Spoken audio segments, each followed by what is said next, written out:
Sometimes I'm asked if I wasn't able to stream Pokemon anymore, or I wasn't able to make videos on YouTube anymore, what would I do? And the answer is I'd probably scream and cry a little bit and then go and apply to my nearest Aldi because I don't really have any skills that would lend to anything else. In fact, I may not have the social skills to work at Aldi because doing a retail job is pretty hard and I don't really feel like playing Pokemon leans into that whole lot. But if you're one of the many disgruntled by Twitch's choice to destroy gambling on a website and sweep it away, get it gone, then you might do something else. You might make your own platform like Trainwreck did. So Trainwreck is one of the biggest streamers on Twitch. He used to do a lot of gambling streams along with a lot of other of the biggest Twitch creators. Now, you couldn't do that on YouTube because it was always banned on YouTube, so that was never an option. But they recently also banned it on Twitch after a massive community backlash, which I generally agree with. I don't think that streaming gambling is great. You can make a whole lot of whataboutisms by saying, oh, what about this? What about sports betting? What about opening loot boxes? Isn't that the same? You can still say that gambling is bad while saying that the other thing is bad, but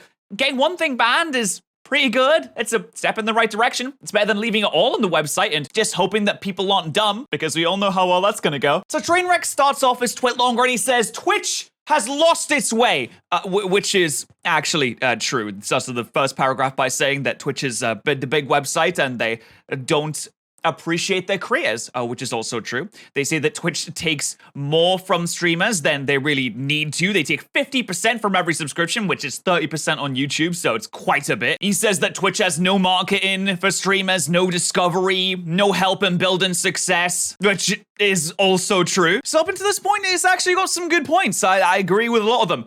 And then it goes a little off the wall a little bit because he's gonna make his own website. Or actually, it's not his website. He's a non-owner advisor and non-exclusive broadcaster on a website called kick.com, a new live streaming site. And what are the benefits to this new live streaming site? Well, there's a lot. You get 95% of the subscriber split. That's more than YouTube. That's more than Twitch. That's more than like anywhere else in the world. 100% of all tips. If you don't know, you don't get 100% of super chats. You don't get 100% of bit cheers on Twitch. You get 30% taken away from you if it's a super chat. And when you pay for bits, you pay an extra 30% on top. So they get the cut that way. There's an exclusive new creator program. Oh, doesn't that sound fantastic? You get money based on the hours watched, I guess, which is paid for by ads, because I don't know how they're going to pay for any of this, to be honest. This all sounds fantastic so far. Let's see, we got a new TOS, so you know why you're getting banned. It will contain rules on ethical gambling.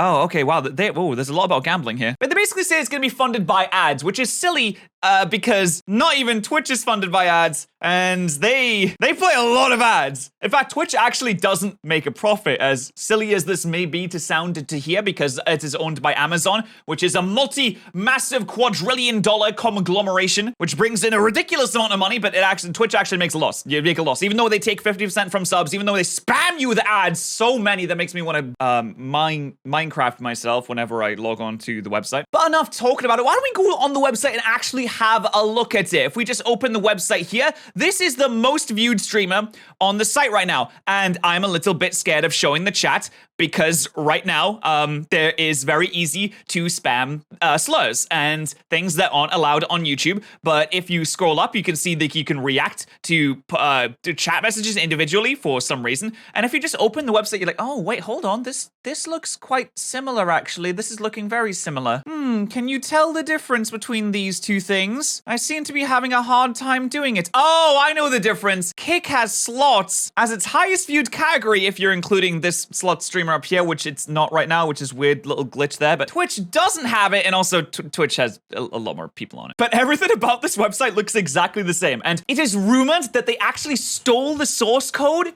that was leaked a few months back to use to make this website, which would make sense because it looks almost identical to Twitch does. But making a live streaming website is expensive. I wonder who's behind this. Well, the Kick subreddit was created by the same person that created the Stake subreddit. Stake, of course, being, as we can see right here, the gambling website that all of the gambling streamers used before the gambling was not allowed on Twitch anymore. So the gambling website seems to have some hand in making the new streaming website that has gambling on it. But that's not the best thing about this new website. Even if you go on it, you might just be watching a Twitch stream. No shot. Is this just an embed, dude? What the fuck? Wait. Yeah, it's just an embed. Oh my god. It's just straight up. It's literally a Twitch.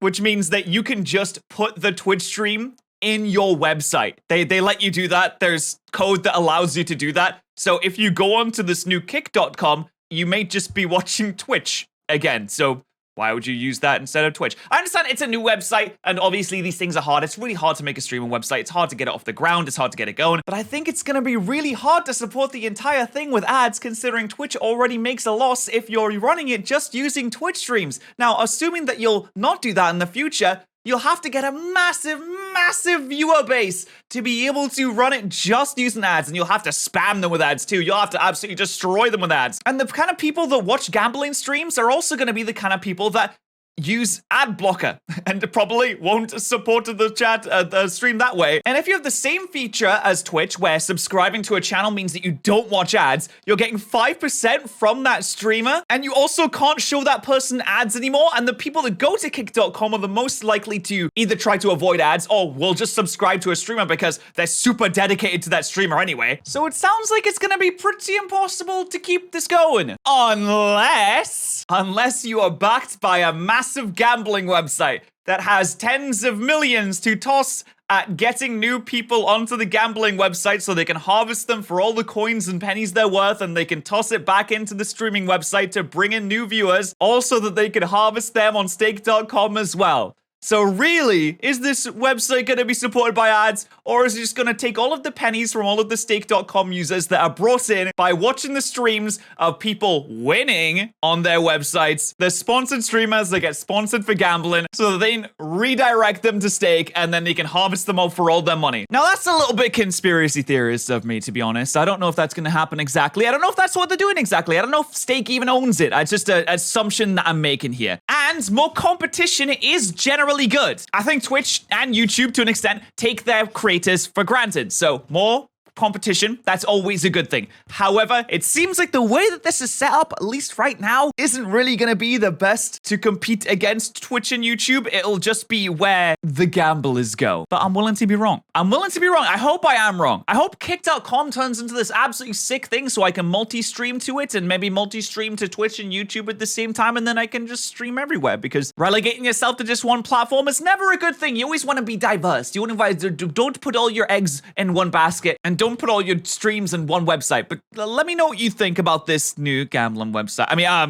This new streaming website. And also, quick question: what does people like about the gambling streams? I just have never understood it. You look at the wheel go around and around and around, but it kind of feels like all the money that they win isn't real because they end up gambling away anyway. So even the big hits are like, oh, okay, you got a big hit, but I mean, you're just gonna gamble it. So I don't get it. So if anyone knows why people like it so much, make sure you subscribe to the YouTube channel as well, because we're almost 100,000 subscribers, and that's pretty sick, I think. So do that.